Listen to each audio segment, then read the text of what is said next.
ನಮಸ್ಕಾರ. ನಾನು ನಿಮ್ಮ ಕೆ ರೈಟರ್. ನನಗೆ ಹಲವಾರು ಮೆಸೇಜು ಇನ್‌ಸ್ಟಾಗ್ರಾಮ್‌ನಲ್ಲಿ ಹಾಗೂ ಆ, ಆ, ಸಾಮಾಜಿಕ ಜಾಲತಾಣಗಳಲ್ಲಿ ಹಲವಾರು ಮೆಸೇಜ್‌ಗಳು, ಡಿ.ಎಮ್ಸ್‌ಗಳು ಬರ್ತಾಯಿದ್ವು. ನೀವು ಓದಿರ್ತಕ್ಕಂಥ ಪುಸ್ತಕಗಳನ್ನ ನಮಗೆ ರಿವ್ಯೂ ಮಾಡಿ ಅಂತ. ಅದಕ್ಕೋಸ್ಕರ ನಾನು ಇವತ್ತು ಒಂದು ಪುಸ್ತಕದ ಜೊತೆಗೆ ಬಂದಿದ್ದೇನೆ. ಈ ಪುಸ್ತಕ ಪ್ರತಿಯೊಬ್ಬರಿಗೂ ಚಿರಪರಿಚಿತ ಹಾಗೂ ಈ ಲೇಖಕರಂತೂ ಪ್ರತಿಯೊಬ್ಬರಿಗೂ ಇಷ್ಟವಾದ ಲೇಖಕರು ಅಂತ ನಾನು ಭಾವಿಸ್ತೇನೆ. ನಾನಿವತ್ತು ತಂದಿರೋ ಪುಸ್ತಕ ಗೃಹಭಂಗ. ಗೃಹಭಂಗ ಎಂಬ ಪುಸ್ತಕ ಇದು ಒಂದು ಕೌಟುಂಬಿಕ ಪುಸ್ತಕ. ಕೌಟುಂಬಿಕ ಜೀವನದ ಬಗ್ಗೆ ತಿಳಿಸುವಂತಹ ಪುಸ್ತಕ. ಈ ಪುಸ್ತಕ ಎಸ್.ಎಲ್. ಭೈರಪ್ಪ ಅವರ ಲೇಖನೆಯಲ್ಲಿ ಮೂಡಿಬಂದಿರ್ತದೆ. ಇದೊಂದು 1970ರಲ್ಲಿ ಮೂಡಿಬಂದಿರತಕ್ಕಂಥ ಪುಸ್ತಕ. 1940 ಮತ್ತು 50ರ ಆಸುಪಾಸಿನ ಕತೆ.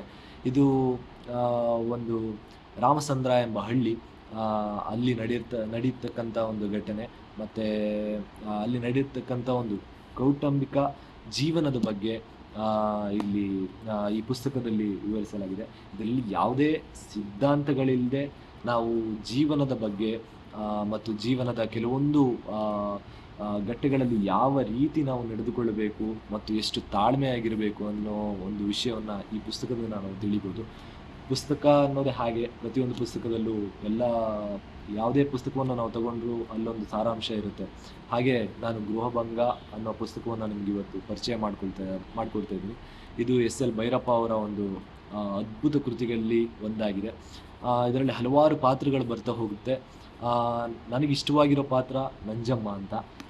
ಹಾಗೆ ಇದರಲ್ಲಿ ಅದು ಅವ್ರ ಜೊತೆಗೆ ನಂಜಮ್ಮನ ಗಂಡ ಚೆನ್ನಿಗರಾಯ, ಹಾಗೆ ನಂಜಮ್ಮನ ಗಂಡನ ತಮ್ಮ ಅಪ್ಪಣ್ಣಯ್ಯ, ಹಾಗೆ ಇವರ ಅತ್ತೆ ತುಂಬ ಗಟ್ಟಿಗಿತ್ತಿ ಮತ್ತು ತುಂಬ ಕೋಪಿಷ್ಠ ವ್ಯಕ್ತಿಯಾಗಿರ್ತಕ್ಕಂಥ ಅತ್ತೆ ಗಂಗಮ್ಮ ಅಂತ.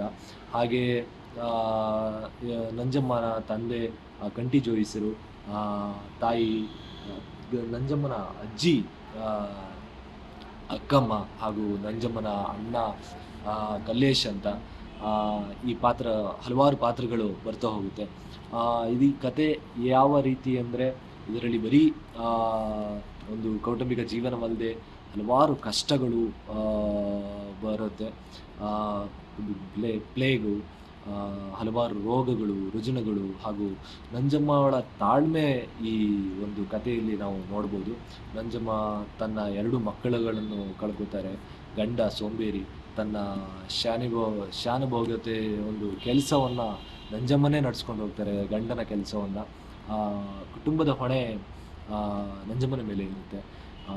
ಈ ಕಥೆಯಲ್ಲಿ ಅತ್ಯಂತ ಒಂದು ಪ್ರಮುಖ ಕೇಂದ್ರ ಬಿಂದುವಾಗಿ ನಂಜಮ್ಮನ ನೋಡ್ಬೋದು ನಾವು. ಯಾವುದೇ ಹೆಣ್ಮಕ್ಳು ಅನ್ನೋದಕ್ಕಿಂತ ಯಾರೇ ಆಗಿರ್ಬೋದು, ಕಷ್ಟಗಳನ್ನ ನಾವು ಒಂದು ಮೆಟ್ಟಿಲಾಗಿ ತಗೋತಾ ಹೋದರೆ ಯಾವ ರೀತಿ ಜೀವನ ಹೋಗ್ಬೋದು, ಅದನ್ನು ಕಷ್ಟ ಅಂತ ತಿಳ್ಕೋಬಾರ್ದು ಅನ್ನೋ ಒಂದು ವಿಷಯನ ಈ ಪುಸ್ತಕದಿಂದ ನಾವು ಕಲಿಬೋದು. ಎಷ್ಟೊಂದು ಕಷ್ಟಗಳನ್ನ ನಾವು ನೋಡ್ತೀವಿ ಇಲ್ಲಿ ನಂಜಮ್ಮನ ಜೀವನದಲ್ಲಿ. ನಂಜಮ್ಮನೇ ಈ ಒಂದು ಪುಸ್ತಕದ ಕೇಂದ್ರ ಬಿಂದುವಾಗಿ ನಾವು ನೋಡ್ಬೋದು. ನಮಗೆ ಇಷ್ಟವಾಗಿರ್ತಕ್ಕಂಥ ಒಂದು ಪುಸ್ತಕ ಸಹ ಇದು.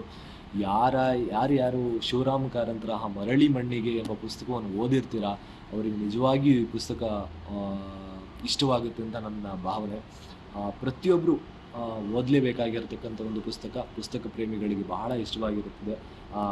ಹಾಗೆ ನಾನು ಮುಂದಿನ ಪುಸ್ತಕ ವಂಶವೃಕ್ಷ ಪುಸ್ತಕ ಎಸ್.ಎಲ್. ಭೈರಪ್ಪ ಅವರದೇ, ಅದನ್ನು ಸಹ ನಾನು ಓದಿದ್ದೇನೆ. ಅದ್ರ ಬಗ್ಗೆನೂ ನಾನು ತಿಳಿಸ್ಕೊಡ್ತೇನೆ ಮುಂದಿನ ವೀಡಿಯೋದಲ್ಲಿ. ಹಾಗೆ ಪ್ರತಿಯೊಬ್ಬರಿಗೂ ಧನ್ಯವಾದಗಳು ಇಷ್ಟೊಂದು ಸಮಯ ನೀಡೋದಕ್ಕೆ. Thank you so much.